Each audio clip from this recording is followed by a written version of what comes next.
Craving pista house style halim? Let's make it fast.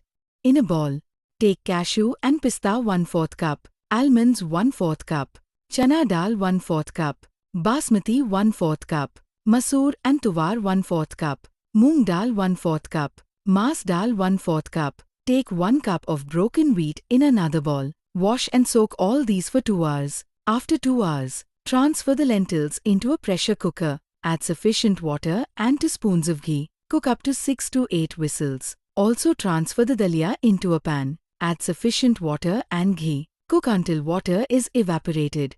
Now marinate the mutton with ginger garlic paste 6 tablespoons, chili powder 3 teaspoons, turmeric 1½ teaspoons, salt 2 teaspoons. Mix well and marinate for 15 minutes. Now the dals and dalia are cooked. Make sure it doesn't stick to the pan. Cool it. Grind the dal and dalia together and make a paste. In a pressure cooker, add oil and ghee. Add whole spices like cloves, cardamom, cinnamon, black peppers, tailed peppers and caraway seeds. Add onions. Fry until the color changes. Transfer the marinated mutton. Add a splash of water.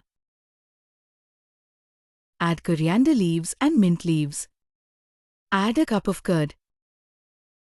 Mix well and cook up to 8 to 10 whistles. After 8 whistles, open the lid. The ghee is separated. Take out some ghee formed on the surface of the mutton. Keep aside and use in garnishing. The mutton is so tender now. You can roughly mash the mutton. Then transfer it into a big vessel. Now add green chilies chopped. Add ground dal and dalia paste. Mix properly. Simmer for 10 minutes.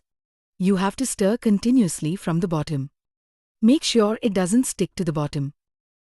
Now add oil of the fried onions, garam masala powder 2 teaspoons, black pepper powder 2 teaspoons. Mix it and mash it.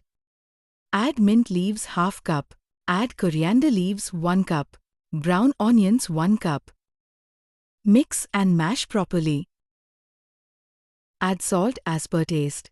Rose petals 1/4 cup. And juice of 2 lemons. Again mash all together until it becomes in slimy consistency. Clean the sides with a spoon or spatula. Finally add ghee. In this recipe, mashing is the key. The more you mash it, the more it will become restaurant-style halim. Now it is ready to serve. Garnish it with a separated ghee, coriander leaves, fried onions, and fried cashews. Try it and enjoy this delicacy.